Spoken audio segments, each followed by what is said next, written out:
Satu orang dulu bisa untuk mewakili. Itu aja ya. Ayo, Ibu Darmiati dulu.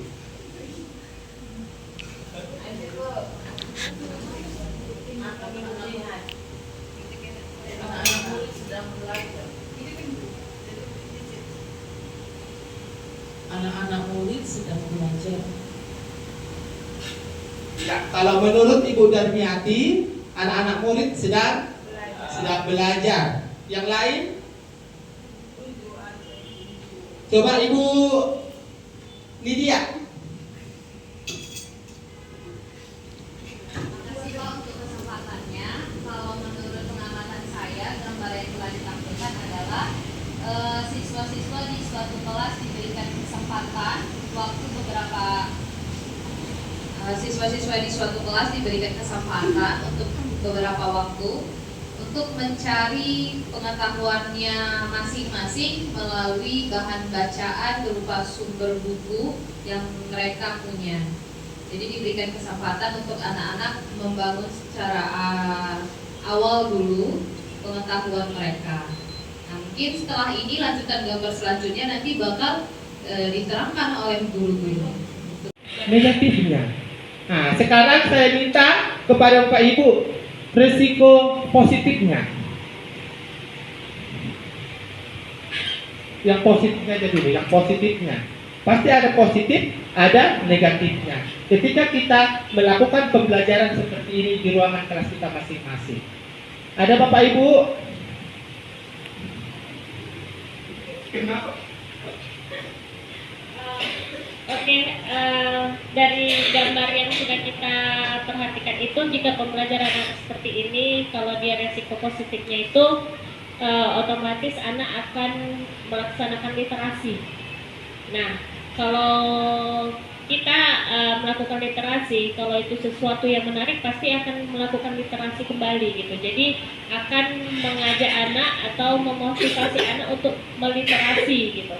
Lalu yang kedua, dari membangun literasi pada murid, pada anak, lalu mereka mampu secara mandiri untuk memahami pembelajaran, gitu kan?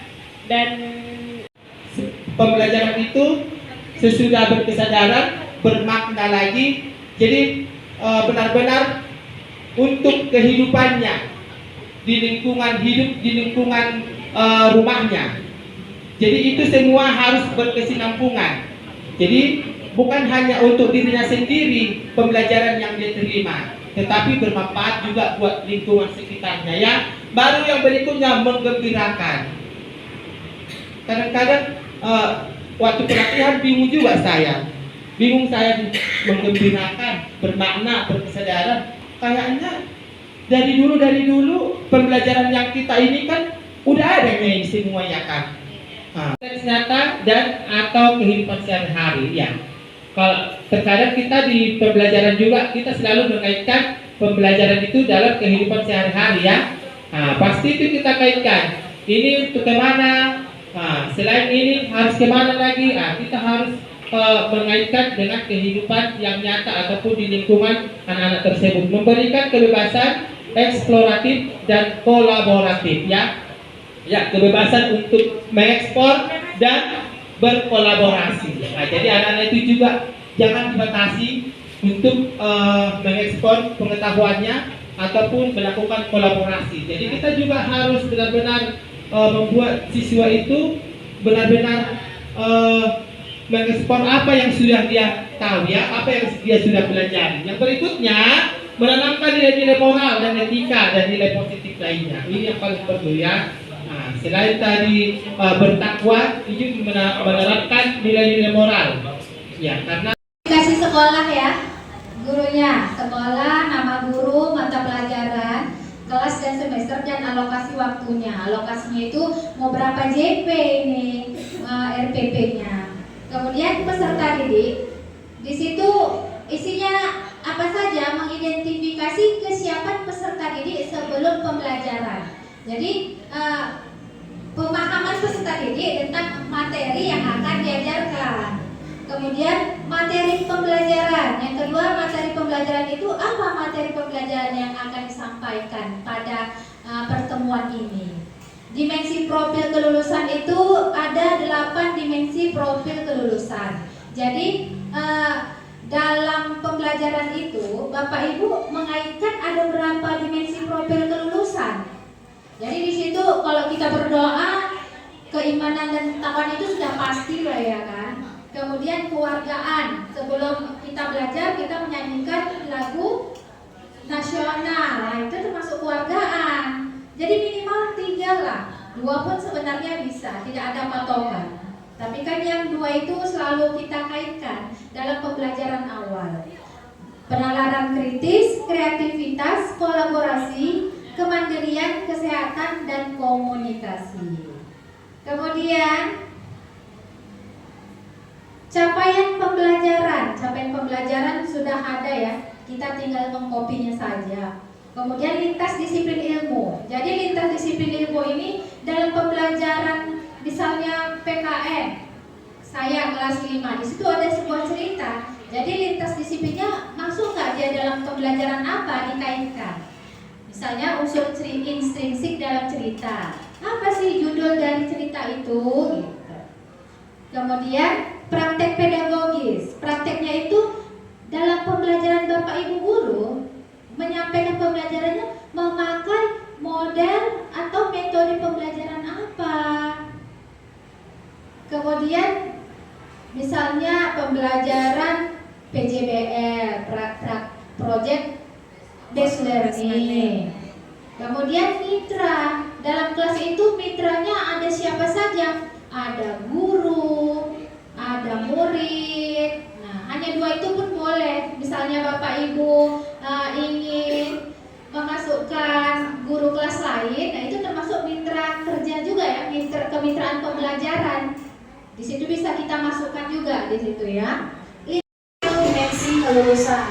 Nah, yang terakhir, melalui kegiatan evaluasi nanti, anak ibu dapat mengerjakan asesmen formatif dengan benar, menunjukkan sikap kemandirian sebagai aspek nilai profil dimensi kelulusan. Nah, itu tujuan pembelajaran kita hari ini. Nah, sebelumnya ibu mau tanya dulu, anak ibu ada nggak yang sudah kenal guru? Yang kepedasan itu, kalau kita kepedasan suka bilang iya, bisa ketawa, hahaha juga. Ayo, ada yang udah kenal dengan huruf H? Ridwan? Macam tangga, Bu. Macam tangga, benar? Benar. Ada lagi? Boleh, macam kursi. Oh iya, macam kursi. Cuma tidak ada lagi atasnya ya. Oke, macam kursi. Itu yang macam kursi itu huruf kecil atau huruf besar? Kecil. Wah, berarti anak ibu udah belajar di rumah ini sebelum ke sekolah. Ya. Bagus.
mengenal dengan tadi yang kita pelajari, Hari Huvego?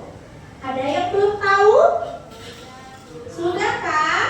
Kalau nanti ada gambar benda-benda apa, sudah tahu kan, Nak? Iya, alhamdulillah kalau udah tahu.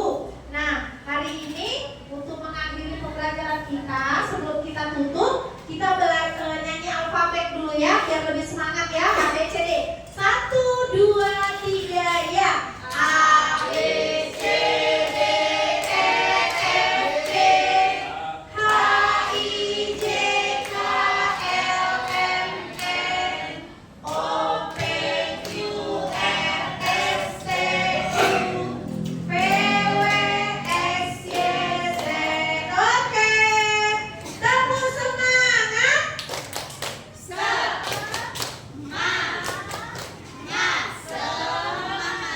Nah, bagaimana perasaan ibu hari ini? Senang. Sudah bisa mengaplikasikannya, sudah bisa menjawab soal-soalnya, sudah bisa menuliskan huruf suku kata yang sudah kita pelajari. Oke, sebelum kita pulang, kita salam dulu ya, Nak. Disiapkan dulu ya. Berdoa dulu supaya kita selamat sampai tujuan. Oke, Ridwan ya, anak ibu, murid ibu yang paling soleh. Wabarakatuh. Ya. Selamat pagi, salam sejahtera untuk kita semua. Ya. Pertama sekali, tak lupa kita ucapkan puji syukur kehadirat Allah, Tuhan yang Maha Kuasa, yang masih memberikan kita kesehatan dan kesempatan sehingga kita dapat hadir di sekolah kita ini. Nah, terima kasih saya juga kepada ibu bapak semua yang sudah hadir pada hari ini, terkhusus untuk narasumber kita dua guru, yaitu Ibu Wardah dan Pak Meman. Nah, di sini nanti ibu bapak, kita akan mengadakan pelatihan ini nanti selama 3 hari. Kita mulai di hari Senin, nanti kita sambung di hari Jumat dan Sabtu. Kenapa dia lompat ke Jumat dan Sabtu? Karena anak kita nanti AMBK di hari Rabu dan Kamis. Tentu besok sudah persiapan, makanya kita lompat waktunya dari hari Senin kita mulai, nanti disambung di hari Jumat dan Sabtu. Nah, hari inilah kita ada waktu untuk pelatihan, penimbasan oleh guru yang dikirim dari sekolah kita. Kita kirim guru kita dari sekolah kita di SD 70 untuk mengikuti pelatihan pembelajaran mendalam. Nanti ada lagi berlanjut ibu bapak tentang coding. Nah, itu nanti bertahap. Ini masih pelatihan mereka pembelajaran mendalam. Mereka yang pertama sekali itu ada 5 hari, baru ada OJT 1 dan OJT 2, berlanjut nanti sampai di bulan 12. Begitu juga dengan saya sebagai kepala sekolah juga ada pelatihannya. Kemarin saya pelatihan itu 5 hari, nanti kami OJT 1 di SD Muhammadiyah, kemarin di SD percobaan di Medan Baru. Jadi seperti itu. Nanti Bu, bukan hanya mereka aja, bergantian. Jadi biar supaya nanti kita dapat juga. Billahi taufiq wal hidayah. Assalamualaikum warahmatullahi wabarakatuh.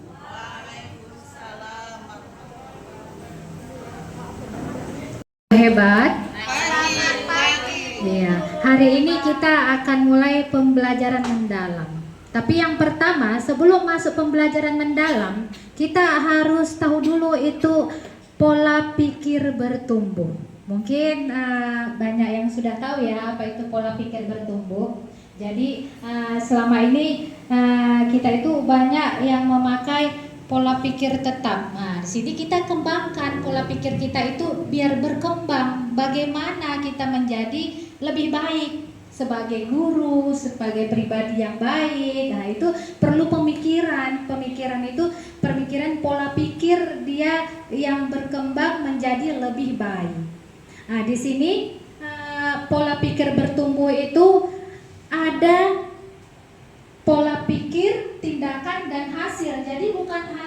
kita berpikir saja. Kalau kita berpikir saja, kalau nggak ada tindakan, apa bisa Bapak Ibu? Tidak bisa ya kan? Mana ya?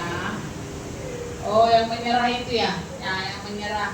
Ya, mungkin ini tentang masalah siswa. Ya. Nah, jadi kadangkala saya sering merasa menyerah menghadapi siswa. Ya, sudah berbagai cara saya lakukan, sudah berbagai macam metode yang saya buat, tapi mereka tidak, yang ada 2 orang ini tidak bisa juga. Ya, kadang-kadang saya memilih bertahan, saya capek, saya kadang-kadang menyerah Bu Wardah. Tapi memang nggak saya biarkan menyerah gitu aja sih. Kadang-kadang saya berdiskusi dengan rekan-rekan sejawat. Ya, bagaimana ya, kayak Mengalami seperti Mbak Cici tadi ya kan. Nah, apalagi kelas rendah ya, untuk materi membaca gitu. Karena kita udah berusaha, kita ajarkan, kita latih tiap hari, bahkan kita sudah memanggil orang tuanya ya untuk bagaimana berkolaborasi di rumah, anaknya juga diajarkan. Tapi ada juga rasa kita menyerah gitu. Ih, kayak mana lah anak ini biar bisa membaca, biar dia bisa mengerjakan. Apa fenomena seperti di gambar terjadi di sekolah Bapak Ibu? Nah, kita perhatikan dulu gambarnya sebentar. dulu gambarnya bisa. Kurang besar ya? Lihat.